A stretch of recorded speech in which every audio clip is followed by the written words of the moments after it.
Արգարժան հետևորդներ, սիրելի հայրենակիցներ, մենք ուղևորվում ենք դեպի Հրազդան եւ այս պահին մեր գործընկերների հետ որոշեցինք միանալ ձեզ,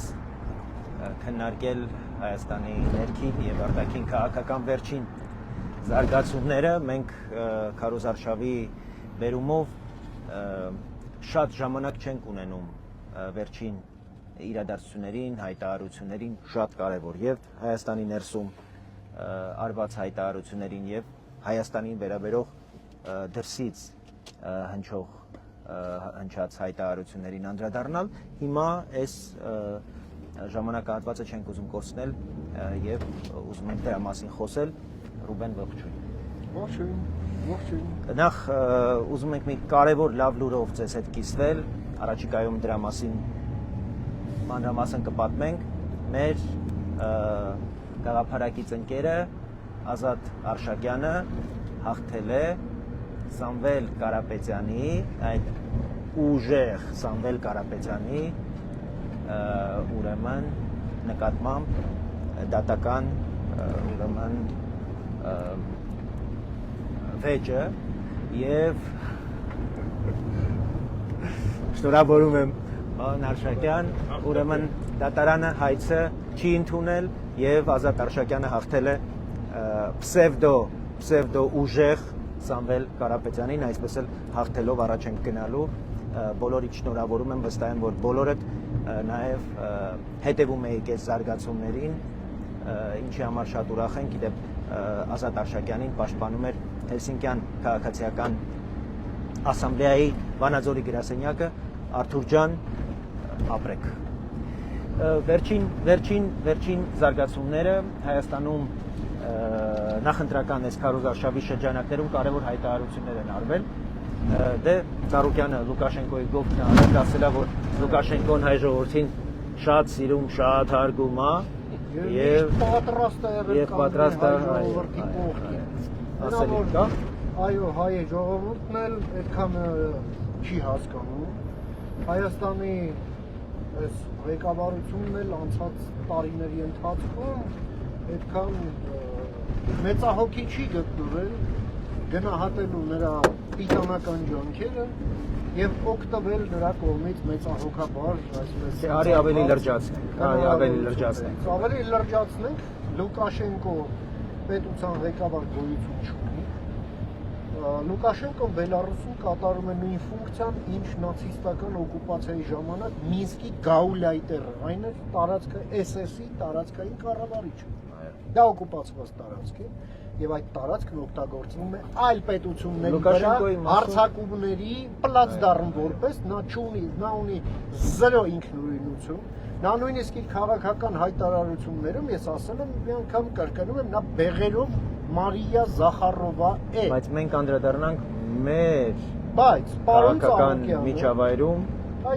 դերակատարի արած հայտարարությունը ին գնահատմամբ, սա ուղղակի բարոյազրկության, անբարոյականության ուղղակի երևույթ է, որովհետև աչքներիս առաջ է եղել, թե այդ ամբողջ պատերազմից առաջ Բելարուսի վաճառած սպառազինությունը Ադրբեջանին եւ պատերազմից հետո մեզ համար ամենածանր պահին Լուկաշենկոյի հայտնվելը Ադրբեջանում Ալիևի կողքին եւ հրապարակայնորեն խոստովանելը, որ 44 օրյա պատերազմի ընթացքում Բելարուսը Լուկաշենկոն աջակցել է Ադրբեջանին։ Այն դեպքում, երբ մենք հապկում այսպես կոչված դաշնակից ենք Բելարուսի հետ։ Ուրեմն կարելի է ատել Նիկոլ Փաշինյանին, ատել Բաբաջանյանին, ատել, չգիտեմ, քեզ էլ կարելի է ատել, բայց եթե դու քաղաքականությամբ ես զբաղվում Հայաստանում, դու իրավունք չունես հայ ժողովրդի եւ Հայաստանի արժանապատվության հաշվին, ուրեմն որևէ հայտարարություն անես եւ որևէ քաղաքական դիվիդենդ փորձես ուրեմն ձեռք բերել։ Եվ մի կարևոր բան է, եթե դու մտել ես քաղաքականության մեջ, դու թերագնահատում ես հասարակությանը մտավոր ունակությունները, ուրեմն սակավամիտը դու ես։ Սա ֆորմուլա որպես է։ Եկեք մեկ ընդմիշտ սա ֆիքսենք։ Չի կարելի էնել հայ ժողովրդի մտավոր ունակություններն էս աստիճանի թերա գնահատել։ Բայց ես ուզում եմ հասկանամ, էլի գնահատենք, այս օլիգարխիատը, այս վերադարձի շանսը որ ստացել է։ Օրինական Այո։ Մարտի 1-ով բոլոր ապացույցներով հաստատված, այո, կոնկրետ զինվորական հագուստ է ստացել իր թիկնազորի համար 300 եւ ավել թվով եւ ժողովրդին ջարդելու, ծեծելու հրաման է իրականացրել, այս մարդը հիմա մասնակցում է այս ընտրություններին։ Էլ չասենք մնացած եւ իր վարույթները, ապօրինի գույքի բռնագանձման գործով անցնող այս անբարոյականը հիմա փաստորեն բանը քաղաքական հայտ է ներկայացրել եւ ասեմ քեզ ռեպրեսիվ միջոցներով այն տարածքներում որտեղ ինքը հարյուրավոր հեկտարների տարածքներ ունի սեփական այդ խեղճ ժողովրդին դրած բան են անում ճնշումներով որոշել են Բարգավաճ Հայաստան ընտրել տալ։ Ես հույս ունեմ որ ժողովուրդը հասկանում է որ որևէ ճնշում իրական ընտրության օրը չի կարող գործել, պետք է խոհեմություն ունենալ, սթափ լինել եւ գնալ սրտի ուրեմն եւ խղճի մտոք առաջնորդվել եւ քվեարկությունը իրականացնել։ Միայն քվեարկության օրը չէ, մենք հիմա այո, հիմա ընտրությունների մեջ։ Այս ամենին այո, պետք է պատշաճ ուշադրություն դարձնել։ Եվ իրավական եւ քաղաքական եւ քաղաքական եւ բարոյական եւս ինչը արդեն դու արեցի։ Եվ ամենակարևորը մենք իրավունք ունենք այս գնահատականը հնչեցնել։ Ես զարմանում եմ որ իշխանություններն էլ են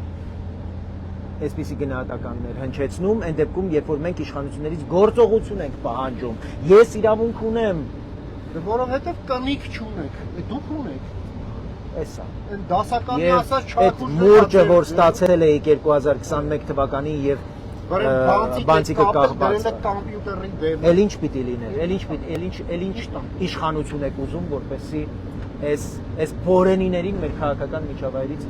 հիմնահատակ կարողանաք վերացնել։ Սեփական որդու, հանցագործ որդու անվտանգությունն է ապահովում Լուկաշենկոյի անմիջական հովանավորությամբ Լուկաշենկոյի հետ խուժան կանյակի գործ են անում, որը ոչ մի ստանդարտի չի համապատասխանում։ Ես մանրամասն կարդացել եմ թե 2011-12 թվականներին ինչ համատեղ ձեռնարկություն են հիմնել Ծառուկյանը եւ այսպես կոչված Լուկաշենկոյի նախագահական աշխատակազմի այսպես հատուկ տնտեսական այնտեղ ինչ որ մի գերատեսչություն կա դրա միջև եւ ուրեմն Լուկաշենկոյի անձնական հովանավորությամբ կոնյակի գործ են անում այս երկուսը եւ իհարկե վերջին զարգացումները եւ Հայաստանի իշխանությունների որոշումը ընդհանրապես նիսկ չայցելել քանի դեռ Լուկաշենկոն է Բելարուսի ղեկին տեսնում ենք որ դրանից խոցվել է Ծառուկյանի սիրտը եւ ինքը փաստորեն որոշել է այս ընտրություններով նաեւ որոշակիորեն այո մեղմել այն մեր շատ օբյեկտիվ ցասումը եւ զայրույթը Լուկաշենկոյի նկատմամբ որ շատ բնական կերպով ուրեմն դրսևորվում է մեզանում ուրիշ հայտարարություններ դա իհարկե այն առաջադրանք հրահանգներ որը Պուտինը իր 7-8 րոպեանոց այդ ելույթում Հայաստանի անդրադարձում կատարեց եւ հիմա այս դրան հետեւած օրերին եւ մենք տեսնում ենք որ այդ ինստրուկցիան հետեւողականորեն իրականացվում մեկին մեկ այո կատարվում ինչ արեց Պուտինը լավ վերջը բերեք post-factum առաջին Պուտինը ցույց տվեց որ նա իբր բարի է երկրորդ ցույց տվեց իբր Ռուսաստանը կոնստրուկտիվ է նույնիսկ տեսեք ռեֆերենդում արեք մենակ որոշեք ոնց որոշեք եւ ձեր կողմից բայց դրանով իսկ մեզ օրակարգ երրորդ բաժանության մասին ախորդ հա Շուրապա Հարզան քաղաքագիր ինտելիգենտ այո երրորդը ինչ ասեմ իբր բարեկամաբար զգուշացնում է այն օբյեկտիվ վտանգների մասին, որը կարող է տեղի ունենալ, եթե Հայաստանը իր տեսակետից սխալ որոշում ընդունի։ Եվ չորրորդը ուղիղ տեքստով սպառնում է եւ զուգահեռներ անցկացնում Ուկրաինայի միջև, որը ըստ էության նա երբեք չի ասել, որ Եվրամիություն գնալու պատճառը։ Դրա էլ ասում էր։ Այս անգամ լեզուն են ճնշում։ Այս անգամ ասել։ Ահա, բայց դա չի եղել պատճառը։ Նա ասում էր Դոնբասն են էս անում։ Դե մեր դեպքը հիշելիս ասում էր դա պատճառը։ Իսկ հիմա ասում Ոչ պատահական։ Հա, իսկ հիմա ասում է Եվրամիություն։ Մինչդեռ եկեք ֆիքսենք մեկը միշտ ասոցիացիան համաձայնագիրը, որը քննարկվում էր 2013 թվականին, մեջը գրած է, որ սա չի ենթադրում Եվրամիության անդամակցության հեռանկար։ Սա պետք է մենք ֆիքսենք։ Այսինքն, այն էլ ինչ ասում է Պուտինը, դա երկրորդ սուտն են գազի գների ստի նման, այն որ իբր մեզ $177 գազ է վաճառում։ Հա, մոտավորապես ոնց որ ասենք ձեր բակի հացի խանութը ալուրն իր գնով աստանում, ու սա ծախեմ ձեր վրա որպես հացի, որը դուք ուտում եք։ Այդպես կլինի։ Սա խաբեություն է, որ չեկիստական մի խաբեություն, մի օպերատիվ այսպես մի հնարք, որը անում են միջինից ցածր կարգի օպերները, եւ սա փորձում է մի ամբողջ երկիր իր այդ ամեն ինչով տանի իր դաշտը կամ վերազավթի մի ամբողջ երկիր եւ ահա այս բովանդակությամբ այս ձևով ինստրուկցիան իջացնում է իր պրոքսիները։ Իհարկե այս ամենին առավել ընկալունակը եկեք ֆիքսենք Ռոբերտ Քոչարյանն է իր որ ասում է բավոր ներվայնանա ու մեզ ԵԱՏՄ-ից դուրս անի։ Այո, այդ քիմիայի բերումով նա առավել ընկալունակն է եւ առավել այսպես բծախնդիրը այդ ինստրուկցիաները կատարելու գործում եւ մենք առաջիկայում նման գոհարների ականատեսը կլինենք, որը մեկին մեկ հայերեն վատ հայերեն թարգմանած հնչելու են մեր նախընտրական հրապարակները նրանց կողմից, որի հետ կապված էլի գալիս Լավ, իշխանությունները կաշկանդված են չեն խոսում, մենք ինչ ունենք ասելու մեր ասելիքը հետևյալն է, Պուտինին հետևյալն է, որ դու մեզ չպետք է օրակարգ թելադրես, մեկ։ Երկրորդ, Հայաստանը այսօր այս պահին ԵԱՏՄ անդամ է։ Հայաստանն այսօր ձեզ ինչ-որ բան ասել է ԵԱՏՄ-ից դուրս գալու մասին, չէ, այդ դեպքում ոնց գրած է, նենց պետք է գործի։ Առավել եւս որ ԵԱՏՄ-ն որևէ կարգավորում չունի ռեֆերենդումով դուրս գալու։ ԵԱՏՄ-ն Սեպտեմբերի 3-ին ռեֆերենդումով էր, որ բան արեցին, թե ԵԱՏՄ-ն ընդհանրապես գործող կառավարությունը իրազեկում է եւ 12 ամսվա ընթացքում կամած դուրս գալիս ԵԱՏՄ-ից։ Այնպես ինչպես մտել են։ Հետևաբար եւ դա մենք ենք որոշելու երբանից սկսել։ Բայց ընդհանուր տոնը վախի, շանտաժի եւ սպառնալիքի պիտի գնահատականի արժանանա։ Ուրեմն այս գնահատականը տալու փոխարեն ստեղ տիրաժավորվում է տարբեր կերպ Պուտինի ուրեմն այդ հայտարարությունը։ Սամվել Կարապետյանը ասում առանց Ռուսաստան հնարավոր չի, մեկը Լուկաշենկոյի մասին է խոսում, մեկը ասում է բավոր ջղայնանա, բավոր կապուն գա մեզ վրա։ Հիմա սա նաև համարժեքություն է ուզում եւ վերաբերմունք է ուզում։ Ես իհարկե կարծում եմ մենք մեր քարոզարշավի ընթացքում առիթներ կունենանք սրա մասին խոսելու։ Եվ խոսել ենք, խոսում ենք եւ խոսել ենք։ Բայց դրա հավաքական այսպես վերջակետը կտրվի հունիսի 7-ին։ Երբ այս բոլոր խոսող գլուխները իրենց տիրոջ հետ վերջնական պարտության կմատնվեն։ Ես նախորդին նաև կարդացի, որ ռուսական ռազմաբազան ամբողջությամբ ներգրավվել է ընտրական գործընթացներում եւ ես ասեմ, որ Պուտինը, որը շատ կոնկրետ պայմաններ է դնում, թե դուք պետք է ռեֆերենդում անեք, այս անեք, անում է, որովհետեւ Հայաստանում ունի ազդեցության ահռելի լծակներ եւ որից ամենակարևորը թերևս հենց ռազմաբազան է, որը ոչ թե որպես ռազմական ներկայություն է սպառնալիք, նաեւ արդեն իրենց բոլոր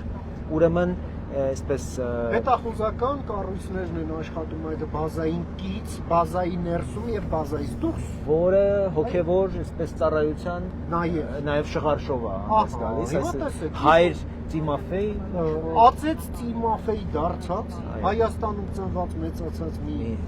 հայորդի, որը ռուս եկեղեցուն է գնացել է, կրոնափոխ է եղել, դարձել է պրավասլավի եկեղեցու, այո, եւ որոշել է, որ ինքը պետք է ծառայի Ռուսաստանի կայսերական շահերին ընդդեմ իր հայրենի։ Այո, եւ ասում են, որ բաց տեքստով խոսում է, որ Հայաստանը չպիտի անկախ լինի, որ Հայաստանը պիտի մաս կազմի Ռուսաստանին եւ շատ սերտ համագործակցություն կա Շիրակի թեմի փաստորեն առաջնորդարանի հետ եւ Շիրակի թեմի հոգեվորականների հետ։ Իդեպ ուզում եմ, որ մեր հետևորդները իմանան, որ ռուս եկեղեցին, հայ եկեղեցին համարում է հերձվածող եկեղեցի։ Այսինքն աղանդավոր, այո, աղանդավոր եկեղեցի։ Եվ ես ուղղակի ինձ համար անպատկերացնելի է, որ քաղաքական այս նպատակը Հայաստանը կազմաքանդելու եւ Հայաստանի պետականությունը չեղարկելու այս նպատակը կարողացել է միավորել ռուս եկեղեցականին հայ եկեղեցականի հետ։ Ուրեմն փաստորեն այս համատեղ այս նպատակը մի կողմ դրել դարավոր թշնամանքը, որ ունեցել են ռուս եկեղեցու հայրերը հայ եկեղեցու նկատմամբ։ Սա պիտի ֆիքսենք, սա շատ կարևոր իրողություն է եւ կարծում եմ այս դավադրությունն ու դավաճանությունը մեր պետության եւ ժողովրդի նկատմամբ արժանի գնահատականի պիտի արժանանա ուրեմն մեր ժողովրդի կողմից ընդդեմ այն եկեղեցականների, այն դավաճանների, ովքեր այսօր ռուսների հետ համագործակցաբար իրենց գործընկեր, հա, հոգեորական, այո, հիմա գործում են ընդդեմ հայ ժողովրդի, այդ թվում նաև ռազմաբազայի իրենց կարողությունները օգտագործելով։ Շարունակենք։ Եվ մենք այո այս նման մուտացիայի հետ 100 տարի առաջ էլ ենք գործ ունեցել գյուղատնտեսական ինստիտուտի այգում մի նման տականքի արձանկ է Ղուկաս Ղուկասյանի, որ պայթեցրեցին 1988-ի վերջին։ Նա ով ագիտացիա էր անում դասալքել հայոց բանակը, չդիմադրել ռուսներին, չդիմադրել թուրքերին, որ Հայաստան չպետք է լինի հանուն համաշխարհային հեղափոխություն։ Եթե ժամանակներն ուրիշ են, ապա հիմա այս վիճակի է Ռուսաստանը, այն ողորմելի պարադից հետո ուրեմն տեսանք ովքեր են մնացել Ռուսաստանին բանի տեղ դնողներ։ Սա ուղղակի նաև տխմարության լրջագույն դասավորում եւ այլն ժողովուրդը պետք է իմանա, մենք պայմանավորվել ենք, որ մենք առանձնանում ենք նրանով, որ մենք չարիքը, սպառնալիքը կոչում ենք իրենց անուններով։ Եվ ես այստեղ ուզում եմ հատկապես ավելացնել, Ռուբեն, ամեն օր ավելի ամրապնդվում է այն իմ համոզումը, որ ինչքան կարևոր դերակատարում ունենք մենք այս քարոզարշավին։ Կարևոր հանձնառություն ենք ստանձնել մենք հայ ժողովրդի։ Տեսեք 19 ուժ է մասնակցում եւ ոչ ոք անուններով չի կոչում այս սպառնալիքը։ Մենք այդ բեռը վերցրել ենք, որովհետեւ սկզբունքները եւ արժեքները մեզ համար կենսական կարևոր են եւ այդ սիրամարգերը, որոնք ինքնասիրահարված վարչապետի տեխնացուներ են, որոնք գեղեցիկ ոսկեբերան ուրեմն միայն խոսել գիտեն, բայց նրանցից որևէ մեկը համարձակություն չի ունեցել հայ ժողովրդին պատերազմ հայտարարած, մեր պետականությանը պատերազմ հայտարարած այս որենիներին իրենց անուններով կոչել եւ հիմնական հանցագործի, հիմնական մեղավորի, հիմնական թշնամուն իր անունով կոչել։ Իսկ այդ սպառնալիքը, որը սպառնում է մեր անվտանգությանը, մեր խաղաղությանը, մեր երկրին, մեր պետությանը, մեր ապագային, մեր զավակներին, ապագա ունենալու մեր իրավունքին, մենք գիտենք դա ով է եւ ոչինչ չենք խնայելու, նաեւ այս քարոզարշավը օգտագործելով, որպեսզի դրա մասին իրազեկենք, դրա մասին պատմենք եւ բոլորին հայտնի դարձնենք։ Ի վերջո, հիբրիդային պատերազմը դրանով է հիբրիդային, որ թշնամին պետք է լինի անտեսանելի,